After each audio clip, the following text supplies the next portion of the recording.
Hey, how are you? This is Daniel Rezendi, and today we're going to have an international look on how we should measure a country's quality of life.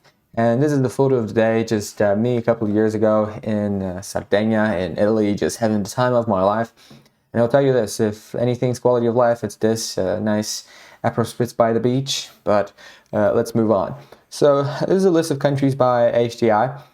We have Iceland, Norway, Switzerland, Denmark, Germany. Those are pretty much just the standard countries you would think have good quality of life.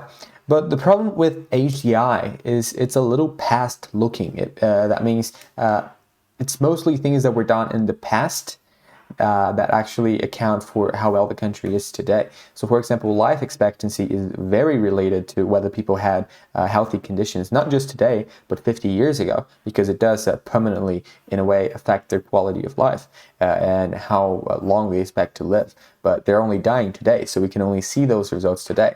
Same for literacy. You could have a 100% literacy rate for anyone over 30 and a 0% literacy rate for anyone over 60, let's say. But since it's the whole population, obviously, literacy, even if you have the best educational system in the world, it takes a while for you to have a high total population literacy rate. And also GDP in general doesn't account for the future. Good example is Italy. Italy has had historically very decent GDP, and it was among the top 20 or 30 years ago, but it's been pretty much stagnating and slowly falling proportionally.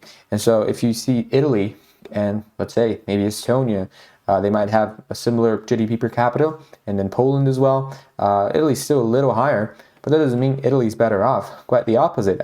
If you look into the future, it might be that countries like Estonia, like Poland, actually surpass Italy in the short term. So that is my problem with HDI. It's very interesting. It's generally a good index. There's nothing wrong with it, but it mostly favors countries that have been really good for a long time. And this favors countries that maybe are better than those countries today, but haven't been good for such a long time. A good example here is Singapore. Literacy rates directly affect Singapore because maybe in the 1960s they wouldn't have had yet the literacy rates that they have today. Same for life expectancy. And so, of course, that does indicate that Singapore, if you only measure the modern person's quality of life, they might be even higher than they actually are today. And they will catch up eventually, but it is true that HDI is mostly a past-looking statistic. GDP obviously is only a third of HDI. If I don't like HDI, I'm not going to like GDP. The thing is, it's simplistic because it's literally just one criteria, and then it's also easily distorted. If you see GDP per capita countries, a lot of them are tax havens, a lot of them are really small, and if it's a country like Switzerland, it is a tax haven, but that country actually shows up to people, whereas like go to Ireland and see if people are actually making all that much, all those $180,000 a year. They're not, because a lot of it is just transferred, it's phantom money, and it doesn't actually exist in the economy. And for that reason, even though we can see a lot of the same countries, we don't have a thorough image like we have even with HDI, but especially with other better alternatives. Moving on, we have the happiness report, and you might say, well, I only care about being happy, but so this is the only report that I should look at, and it puts most of the Nordics on top, and mostly European countries, the Nordics especially, Israel, Australia, and New Zealand. But happiness is such a subjective term that most reports will have to be eventually, in a way or another, ideologically biased. For example, some things that are considered in a happiness report are, access to healthcare, for example. It could be that access to healthcare makes you happier, but it could be that it doesn't. It could be that free public transport makes you happier, but it could be that it doesn't. Depending on what type of person you are, it definitely doesn't make a difference.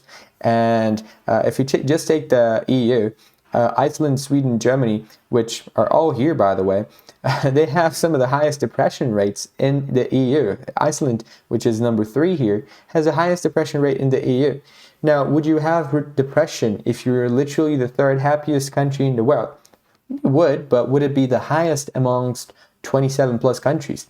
Now, I find that unlikely.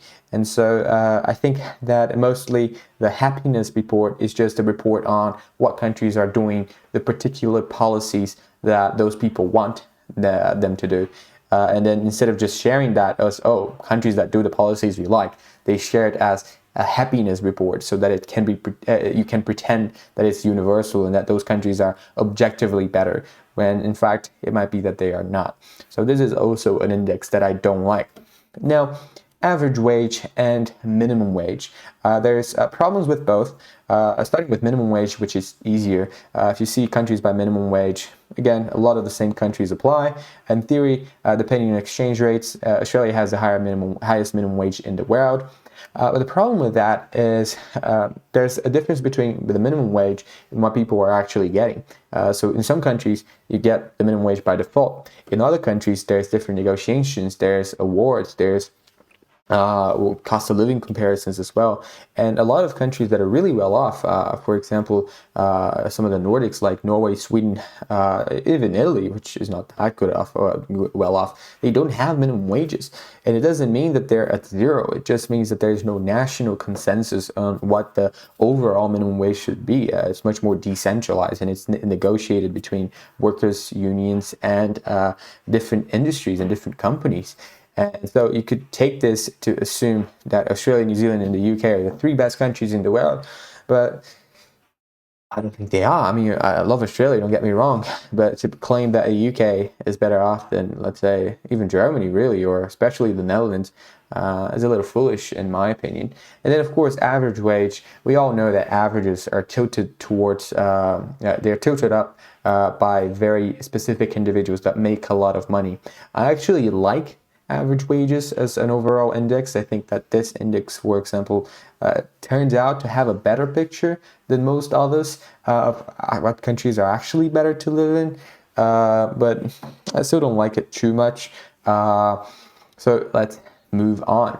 Another interesting index, if you're focused on wealth, is millionaires per capita, because if a country has a lot of millionaires, and just especially as a higher percentage of the total population, and you just happen to want to become rich, or you're already rich, you might wonder, well, maybe I should go there because it either treats millionaires really well, or it's really easy for you to become a millionaire if you move there. This is also an index I like. Switzerland, Australia, the Netherlands, the US, Singapore, Hong Kong, they are on top. Of course, it's focused on wealth, but in a way, in an indirect way, it is fairly broad. And another index that focuses on millionaires as well is the millionaire migration scheme, where are they leaving, where are they going? And first of all, let's agree on a few things about people who have a lot of money. First of all, they are normally smart, forward-looking people. 80% of millionaires in America, they're self-made. They have to at least be somewhat smart. I'm not even saying hardworking, I'm just saying a little smart to actually have gotten there. And they definitely look forward. It's not easy to save money. It's very, very easy to spend it.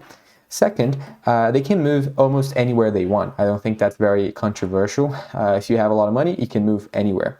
And then third, they're putting their money where their mouth is. So if they're moving somewhere, their kids are there, their wife is there, their life is there, their security is there.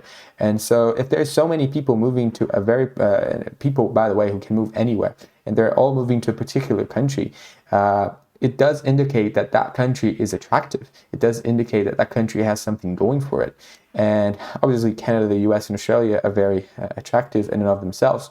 But I'm going to notice a trend here in Southern Europe, where, of course, Greece, Italy, and Portugal, especially Switzerland, which is not exactly Southern Europe, but also, I would assume, Spain, are all having very high net inflows of millionaires. And what's most amazing is those are small countries. Portugal has probably under 10 million people total, whereas the US has, 350 million. Canada is much bigger, Australia is much bigger. And so the fact that those countries are attracting those people does indicate that, especially if money is not a particular concern to you, they might be offering the best quality of life out there. And so wrapping up, no one measure of quality of life is enough. but there definitely is a lot of overlap between them. We can all learn from looking at those who rank consistently high on most metrics, like Central Europe, some or most of the Anglosphere, and the Nordics in general. We can't pretend that you showing up on all indexes that are considered for quality of life isn't relevant. And so, of course, I think Switzerland comes out, Australia comes out, the US, depending on the quality of life you want, also comes out on top. And of course, for more digital nomads like me, for example, Italy just calls on me. Italy, Spain, Portugal, especially depending on the tax planning, might be very, very interesting options. And so, what do you think is the best metric to determine quality of life? Let me know in the comments below.